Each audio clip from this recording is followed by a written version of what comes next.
How's it going, folks? It is Matt back with another crypto video, and in today's video we're going to take a look at the two remaining coins to be listed on Coinbase, and I'll give you my decision on, or my prediction on, which one I think will be listed before the other. And this is coming after the recent news of Zcash being listed on Coinbase. We know earlier in the year Coinbase announced 5 currencies that they would be listing soon. We've since seen Basic Attention Token, 0x, and most recently Zcash, and that leaves 2 currencies left to be listed, one being Stellar Lumen's XLM and the other Cardano's ADA token.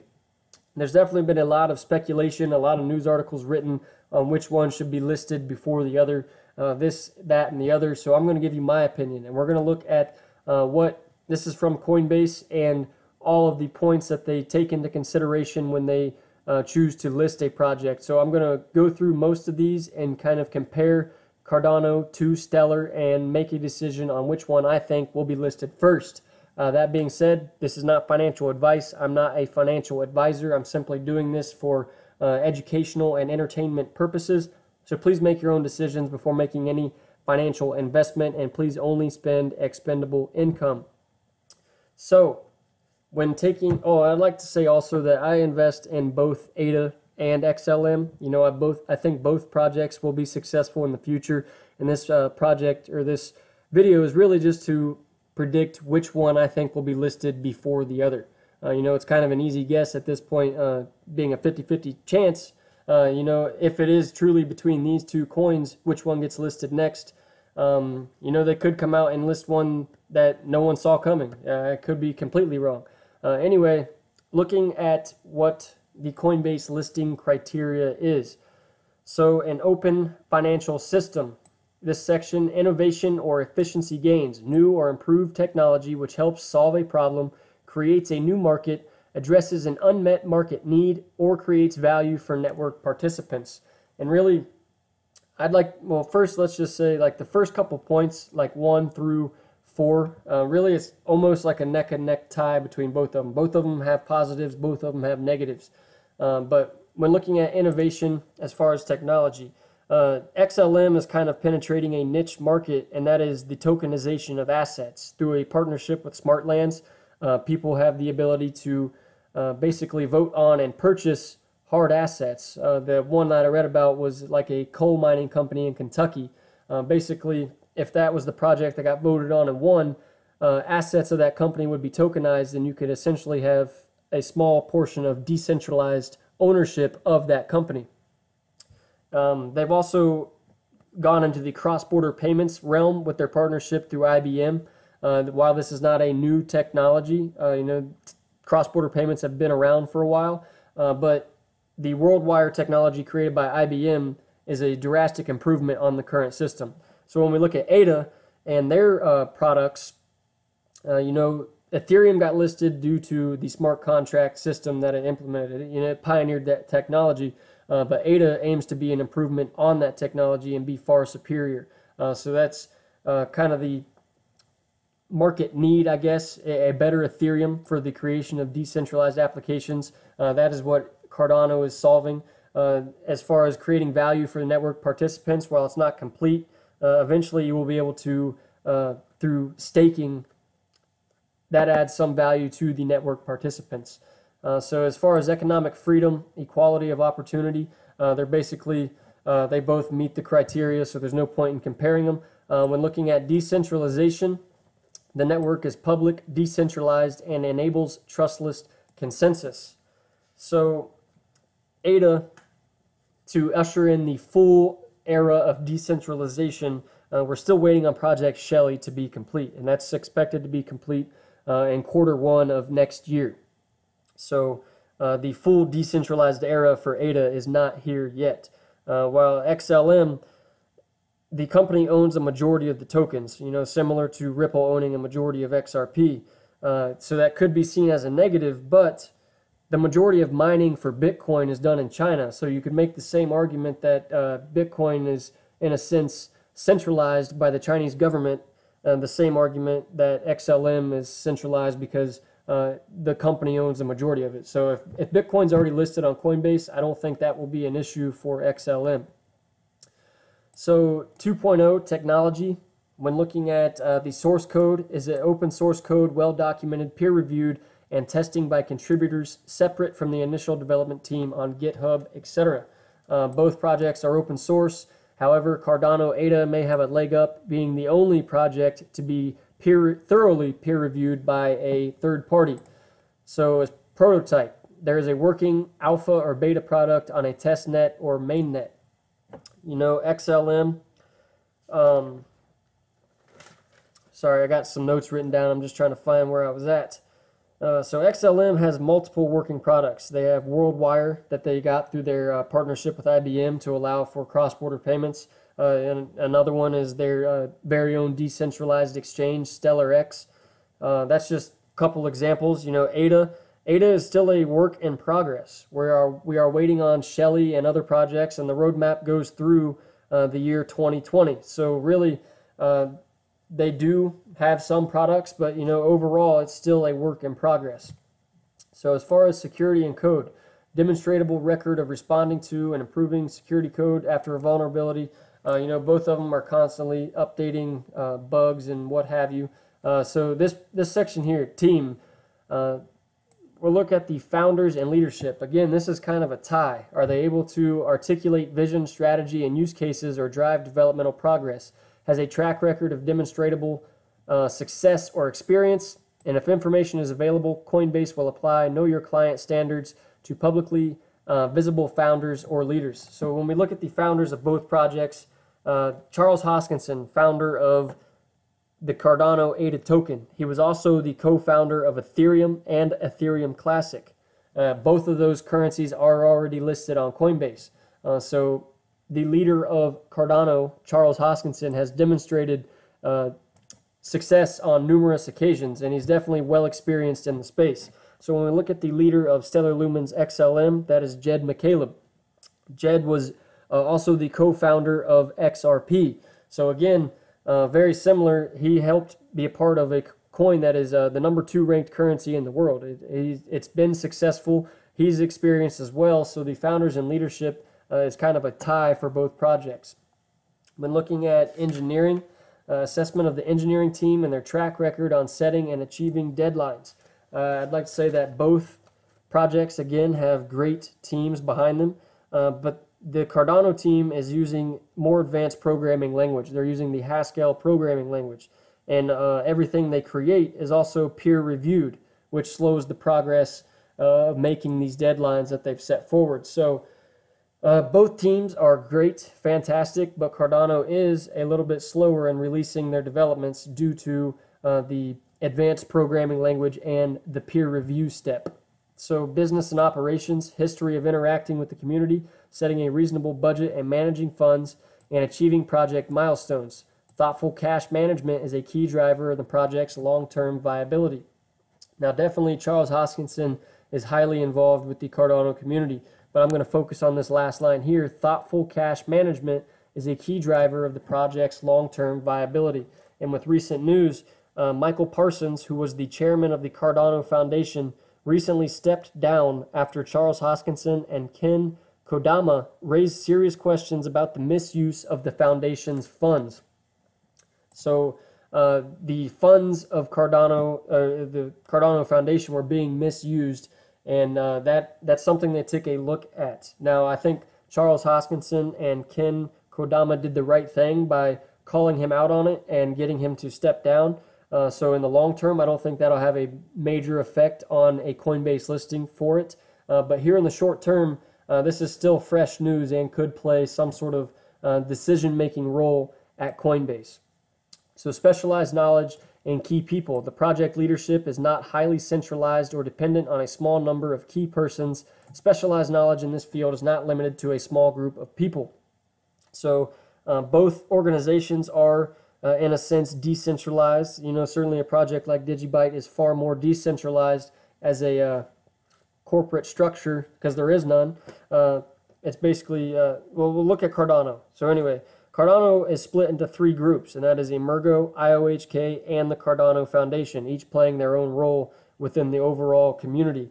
And they've proved that they can survive while missing a piece of the group, namely the recent news of the Cardano Foundation and their chairman stepping down. They've proved they can still function while one part of the organization is not functioning at max capacity. So when we look at Stellar, they're split up into two groups. They have a nonprofit arm of Stellar Org, and they have a for-profit arm named Interstellar, and that was forged through a partnership between the company Chain and Lightyear. So as far as governance, I'm not going to go into details on consensus protocol and all that and white papers and what have you and bore you, but I will give you guys an overview of how the governance system works. So for Cardano, when it is complete, there will be a voting center where users will be able to vote on updates to the network. Votes will be weighted by the amount of stake that the user holds. If users do not want to vote or they don't want to read into all the technical aspects of the updates, they can delegate their voting rights to a stake pool, and that stake pool would be a collection of smaller people that have smaller stakes and basically vote for them. So when we look at Stellar, it's a little bit more complicated. Stellar Org has 3 members that serve for life, and they are Patrick Collison, David Mazarares, said his name completely wrong, I'm sorry. Third one is Jed McCaleb.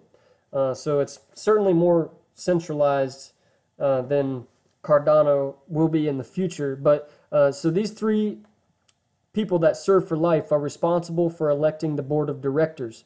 The directors basically make all the decisions as far as what projects to do, which ones to focus on first, or which ones to switch focus to, that sort of thing. These directors will vote on an executive director. The executive director can resign at any time, provided written resignation. And he's also in charge of setting the salaries and appointing all the top management positions. So there's also foundation membership. Basically, to be part of the foundation membership, you have to be a bank that's using the Stellar network. You could be a consulting firm, a fintech, or a software provider, or something like that. And once you have foundation membership, then you can vote and have some sort of say into the overall governance of Stellar. But certainly voting power is far more exclusive than it is on Cardano, where people staking the currency, the overall general population of the world, will have some sort of say in how the project moves forward, whereas Stellar is more of a corporate ran structure. In terms of scalability, scalability is a big issue. I won't go into technical detail on this either. I'll say that both projects have their own methods to solve this problem, and if Bitcoin and Ethereum qualify for Coinbase, then I think both of these projects do as well. So as far as legal and compliance, these assets would not affect Coinbase or the Coinbase ability to meet compliance obligations, which include compliance obligations of anti-money laundering, AML, program, and obligations under government licenses in any jurisdiction. So both of them are also legally compliant. Although Stellar Lumens takes it a step further, they have Sharia compliance, whereas Cardano does not at this time. Having the Sharia compliance gives Stellar Lumens access to the Middle East, or a foot in the door in there at least. So when looking at liquidity standards, market capitalization, again, it's kind of a tie still. Both projects are within the top 10, Cardano being ranked 10th with a market cap of around 1 billion, XLM being ranked 4th at this time with a market cap around 3 billion. So both of them are high up there and compete, and especially since like 0x, Basic Attention Token, and Zcash have been listed, and they have a smaller market cap than both of these projects. Looking at global distribution, total number of exchanges, both of them are listed on many, many exchanges. It's not worth counting up who has more because I don't think it really matters. So geographic distribution, the asset is not limited to a single geographic region and is available to trade on decentralized exchanges. Both currencies are widely available through the entire world. I will say ADA is probably more adopted in the Asian market. And we're seeing like MetaApps Plus, you can now spend it at the point of sale. That was first released in South Korea, which is more in the Asian market, as opposed to them releasing a similar technology here in the United States. They already have mass users in that Asian market, so it made sense why they started their point of sale device in South Korea.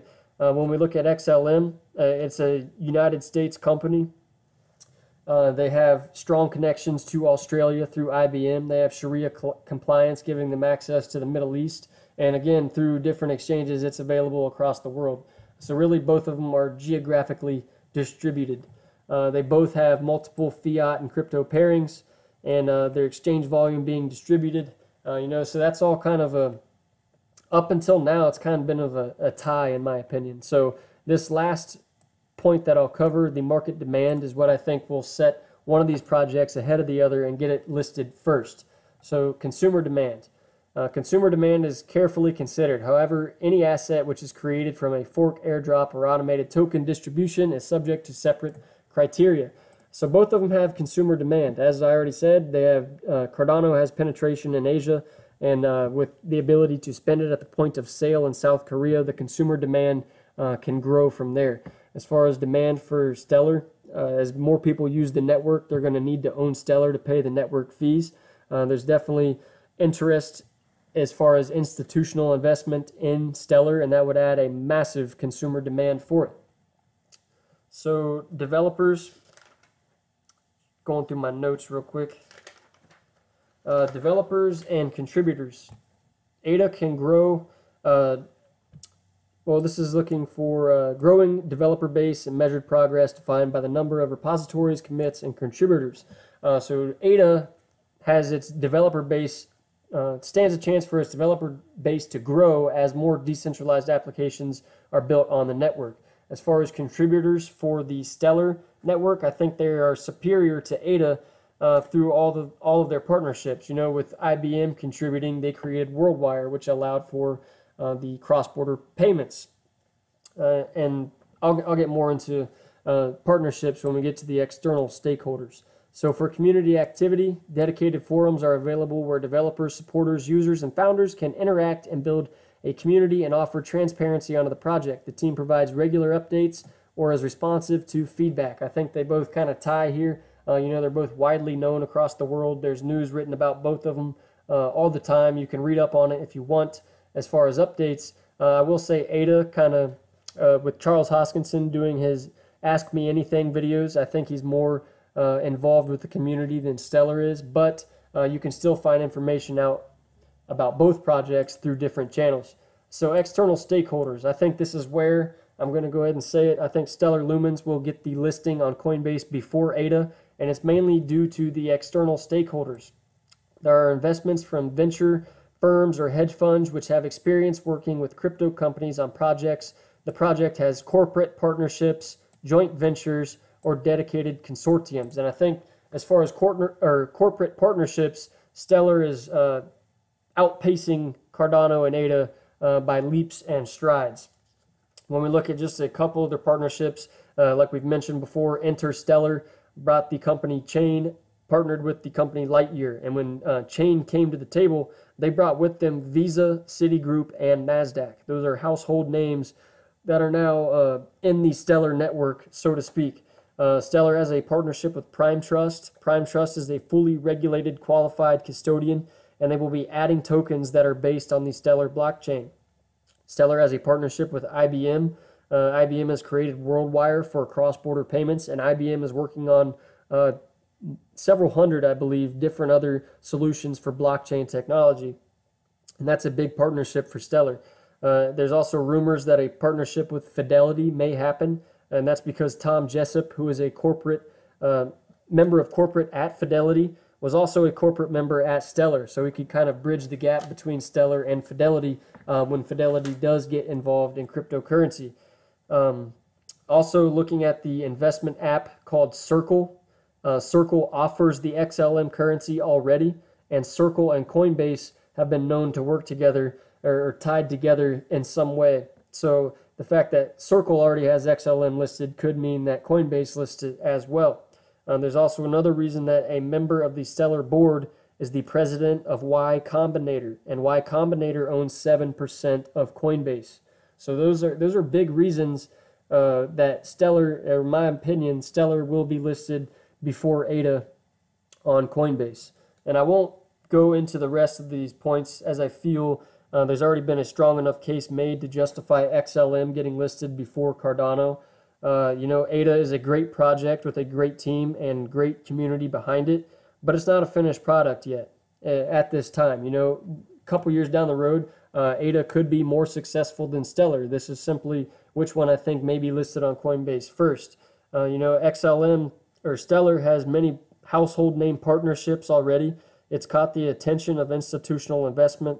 You know, Zcash, there's speculation that Zcash got listed on Coinbase because the Winklevoss twins listed Zcash earlier this year, and that sparked institutional investment interest into Zcash.